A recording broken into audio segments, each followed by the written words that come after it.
Converting text two columns. आप data tab के data tools group के text two columns command text का एक ही कॉलम मल्टीपल कॉलम्स में स्प्लिट करने के लिए इस्तेमाल कर सकते हैं। डिस्प्लेड शीट के छात्रों के नेम्स दो कॉलम्स में अलग करते हैं, फर्स्ट नेम और लास्ट नेम। नेम्स वाले सेल्स सिलेक्ट कीजिए और फिर टेक्स्ट टू कॉलम आइकॉन पर क्लिक कीजिए। Convert text two columns wizard window में आपको दो ऑप्शंस दिखते हैं। पहला है डिलिमिटेड। कॉमा या स्पेस जैसे कैरेक्टर टेक्स्ट के फील्ड्स को अलग करते हैं। यह स्पेसिफाई करने के लिए इसका उपयोग किया जाता है।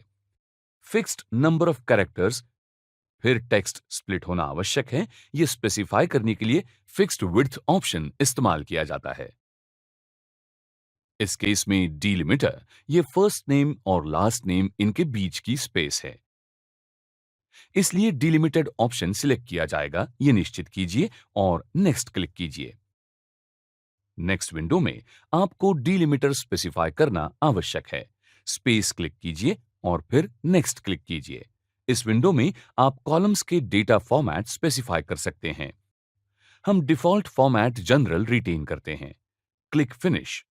सिलेक्ट किए हुए कॉलम की दाहिनी बाजू में से कॉलम को फॉर्मेटिंग अप्लाई हुआ है तो आपको एक पॉपअप दिखेगा जिसमें आपसे पूछा गया है, क्या आपको एग्जिस्टिंग डेटा रिप्लेस करना है? Click okay. अब नेम डेटा दो कॉलम्स में डिवाइड किया गया है, फर्स्ट नेम और लास्ट नेम। सिलेक्शन के बाहर क्लिक कीजिए। Removing duplicates. डेटा टैब के डेटा टूल्स ग्रुप के रिमूव डुप्लीकेट कमांड आपको सेल रेंज से डुप्लीकेट वैल्यूज तुरंत निकालने में मदद करता है। इस वर्कशीट में हर सेल्स पर्सन के मल्टीपल रिकॉर्ड्स हैं। अब अगर आपको सेल्स पर्सन्स की सिंपल लिस्ट चाहिए तो उस पर एक नजर डालिए। अगर आपने नेम्स कॉलम से डेटा कॉपी किया तो आपको बहुत डुप्लीकेट एंट्रीज मिलेंगी। डुप्लीकेट्स निकालने के लिए कॉपी किया डेटा सिलेक्टेड रखिए, रिमूव डुप्लीकेट्स पर क्लिक कीजिए। डिस्प्लेड विंडो में ओके क्लिक कीजिए। निकाले गए नंबर ऑफ डुप्लीकेट्स के बारे में इंफॉर्मेशन देने वाला एक पॉपअप डिस्प्ले किया जाता है।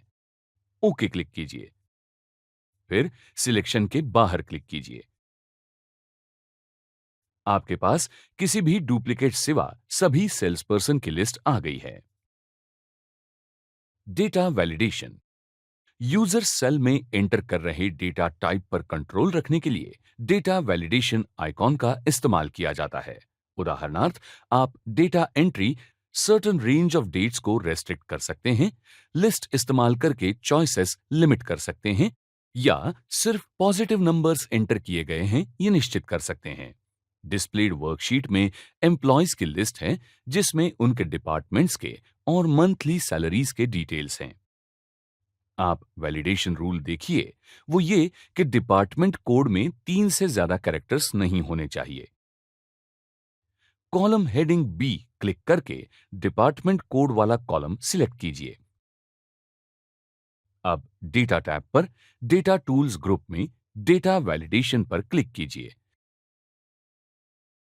डेटा वैलिडेशन विंडो के सेटिंग्स टैब डिस्प्ले हुए हैं। अलाउ बॉक्स में टेक्स्ट लेंथ सिलेक्ट कीजिए और डेटा बॉक्स में लेस देन या इक्वल टू सिलेक्ट कीजिए। मैक्सिमम बॉक्स में 3 एंटर कीजिए और ओके क्लिक कीजिए। अब वर्कशीट में लिस्ट के बॉटम को एक नए एम्प्लॉय का नाम एंटर कीजिए और 3 से ज्यादा कैरेक्टर्स वाला डिपार्टमेंट कोड एंटर कीजिए। नेक्स्ट सेल में जाने के लिए टैब प्रेस कीजिए। एक्सेल ये करने नहीं देगा और यहां एरर मैसेज आएगा। कैंसिल पर क्लिक कीजिए और वैलिड वैल्यू एंटर कीजिए। इस बार 3 कैरेक्टर्स के वैलिडेशन का रूल संभालने से टैब प्रेस करने पर नेक्स्ट सेल्स में जाने की अनुमति मिलती है। डेटा एंट्री इजियर करने के लिए आप एंट्रीज रेंज ऑफ वैल्यूज तक कैसे रेस्ट्रिक्ट कर सकते हैं? आप वर्कबुक से बाकी सेल्स से कंपाइल किए वैलिड एंट्रीज की ड्रॉप डाउन लिस्ट तैयार कर सकते हैं। डिपार्टमेंट कोड्स वाला कॉलम सिलेक्ट कीजिए। अब डेटा वैलिडेशन पर क्लिक कीजिए। डिस्प्ले किए हुए विंडो में सेटिंग्स टैब पर अलाउ बॉक्स में लिस्ट सिलेक्ट कीजिए। स्विच बॉक्स में क्लिक कीजिए और फिर दाहिनी एंड को कोलैप्स बटन पर क्लिक कीजिए। वैलिड वैल्यूज वाले सेल्स सिलेक्ट कीजिए और फिर कोलैप्स्ड विंडो से एक्सपांड बटन पर क्लिक कीजिए। अब ओके क्लिक कीजिए। आपने इस कॉलम के लिए ड्रॉप डाउन लिस्ट तैयार की है, तो जब जब उसके अंदर एक सेल एक्टिव होती है, तब एक छोटा एरो डिस्प्ले किया जाता है। नए एम्प्लॉय का नाम एंटर कीजिए।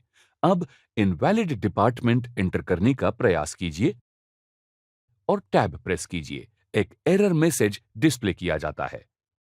कैंसिल क्लिक कीजिए। वैलिड डिपार्टमेंट सिलेक्ट करने के लिए एरो क्लिक कीजिए और फिर आपको चाहिए वो एंट्री सिलेक्ट कीजिए। वैलिड वैल्यू एंटर करने से आप नेक्स्ट सेल में जा सकेंगे। Validation messages. जब स्पेसिफाइड वैलिडेशन रूल्स वाला सेल एक्टिव होता है, तब आप यूजर्स इंफॉर्मेशन के लिए डिस्प्ले किया मैसेज स्पेसिफाई कर सकते हैं। डिपार्टमेंट कोड्स वाला कॉलम सिलेक्ट कीजिए और डेटा वैलिडेशन पर क्लिक कीजिए। डेटा वैलिडेशन विंडो के इनपुट मैसेज टैब एक्टिवेट कीजिए और आपके मैसेज का टाइटल और टेक्स्ट एंटर कीजिए। फिर ओके क्लिक कीजिए। सिलेक्शन के बाहर क्लिक कीजिए। इंफॉर्मेटिव मैसेज देखने के लिए कॉलम के किसी भी सेल पर क्लिक कीजिए।